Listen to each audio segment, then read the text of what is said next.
Welcome. I made this channel to share some thoughts about the presidential election this year. I'm open to supporting Trump, but I have some doubts. I know a lot of good people voted for him, so I want to show you what I'm seeing in hopes that people will show me where they're coming from or what I've missed. So please, comment and share if you want to. Here's my first worry. I worry that Trump is such a good salesman, he can convince people to do the opposite of what they believe.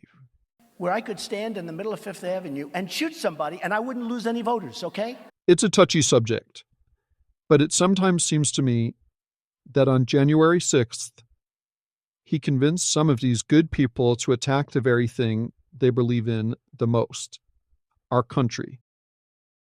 I think he has a formula for how he does this, and I want to know if you see this too. Let's think about it like sales. We've got a free market of information in America.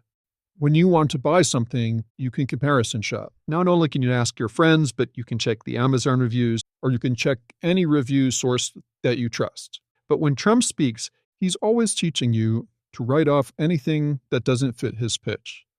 He's got 6 moves. Most of them are labels. Number 1, the most obvious one. They're so bad. You guys are so dishonest. You're so pathetic. That's why they're all going out of business, I'll tell you. They are just so pathetic. And you know, it's so important. Having an honest media is so important.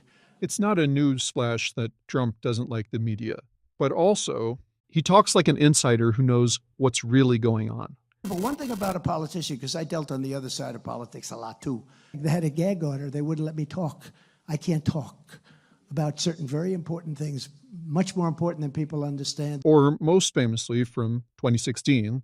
Nobody knows the system better than me. And watch for it. If someone says a fact, he always disputes it. Well, look at South Korea, for example. 51 million population, 300 deaths. It's like, it's crazy compared to... You don't know that. I do. It's on the... You think they're faking their statistics? South Korea? I An won't advanced get into country? that because I have a very good relationship Yeah. with the country. But you don't know that. Millions, I think. I think the numbers are going to be much greater than you're hearing. You know, when you see that they knocked down 9 buildings in a city in Ukraine and 2 people were hurt. No. Many people were killed. Many people were killed. I think when you see the real numbers, you're going to see numbers that are shocking how bad they are. He's always saying, you can't know for sure, but I know. Number 2. Okay, well, what about... More dentists recommend Crest than all other toothpastes combined. Who are the dentists in politics? The people whose job is just to be good at what they do and know their stuff. The mechanics, the contractors. Well, it could be the experts that government employs, who are supposed to neutrally uphold the law and give sound advice. But what does Trump call them? Either the deep state destroys America or we destroy the deep state. The deep state. Number 3. Okay, fine. No experts and no media. What about leaders? Retired generals, accomplished businessmen. These seem like good folks to listen to, right? America's wise men. Well, if they don't agree with him, they are... We dare to stand up to the corrupt political establishment. That hasn't happened. the establishment. And they're to blame for bad choices in Washington. Okay, forget about all these other people. What about what's important to you? Your values. You're for law and order. So something is either legal or not. Faith guides you. So something's either in line with your faith or not. Knowing your values should make all this easy, right? Except look at the world he's painting a picture of. Our country's going to hell. You don't mind me using that horrible word, don't you? I use that word because our country's really in trouble. It's in trouble like it's never been before, in my opinion. Our borders have been erased. They've been obliterated. We have people coming in, millions and millions of people coming in. They're coming in from prisons. They're coming in from mental institutions. They're terrorists. Violent criminals are running wild in Democrat-run cities while law enforcement has been weaponized against Christians and conservatives and people of faith. We've never been closer than we are right now to World War III. It's chaos and extreme danger, and the Democrats are the worst. And I often say you can Take the 10 worst presidents in the history of our country. You can add them up, put them together, and they haven't done the damage that Joe Biden's done to this country. What he's done to this country is unthinkable. Biden's record is an unbroken streak of weakness, incompetence, corruption, and failure. Biden and the radical left Democrats lie to us because they know that Americans can't stand the truth about them because they know how badly they're doing. Forget politics for a second.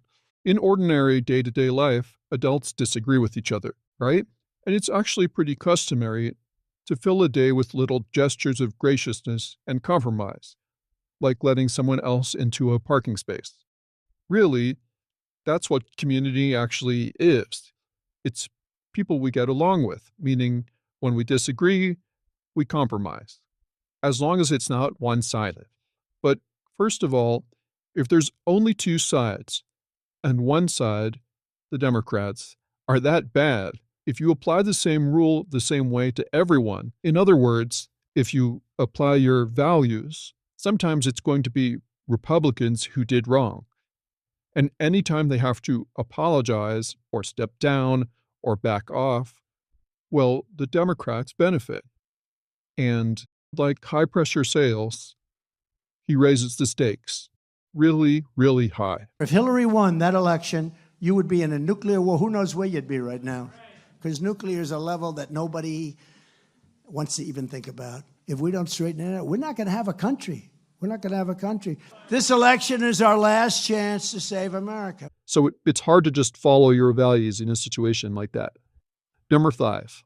Okay, well, what about leaders on the same team then? Republican leaders. Well, Trump's saying that anytime Democrats gain anything, Republicans lose. So being a good Republican means you don't compromise. You don't back down. There's a similar pattern on the left. Well, with that attitude, what do you call a Republican who does anything that helps Democrats? To weed out the insincere rhinos. Rhino. Does everybody know what that is? Republican in name only. A rhino. And what's the quickest way for Trump to call a Republican a rhino? The governors are saying all good things, but the Democrat governors and a couple of rhinos, frankly, they're rhinos. That's all they are. One rhino in particular. Just disagree with him. Number 6. It seems to me that people mention conspiracy theories, or what some call conspiracy theories, a lot more these days. Just to define it, what's a conspiracy theory? What do they have in common? Well, from chemtrails to lizard people, they are secret plots by powerful forces which make our lives worse. Since it's secret, you can't ever know what's really happening. By definition, it's hard to prove. And if it's hard to always prove, maybe you can just make stuff up. I see a pattern where if one of Trump's allies sees something they don't like, they dismiss it as a conspiracy theory. For example, Vivek Ramaswamy said the Super Bowl was fixed for the Chiefs this year. He said that because there were rumors then that Taylor Swift might endorse Joe Biden this year, and her boyfriend is on the Chiefs. And Trump mentions conspiracies a lot, even to explain the littlest things. Some said Trump did badly in the latest debate. Trump doesn't agree, but he's also used conspiracy theories to explain that away. She can't talk without maybe getting the answers. What's the story with that? Did she get the questions? Do you think? So I hear she got the questions, and I also heard she had something in the ear, a little something in the ear. So that's number 6. So that's how he does it. He's saying you can't trust the media. You can't really know. You can't trust experts or wise men or leaders. You can't apply the same values to everyone because we're in a fight for our lives. You can't trust any Republican leaders unless they're totally loyal, and who knows what's really going on. There might well be 10 conspiracies happening right now, and he makes it easy to write everyone else off with labels like the establishment and the deep state. So that's how you can sell anything, from water and deodorant to classes and casinos. So 2 questions. 1, do you think there's anything to this? Do you see this pattern too? And second, if he is a great salesman, the way, say, a timeshare salesman is, what are we actually buying by voting for him? I'm worried that because he's such a good salesman, that's not clear.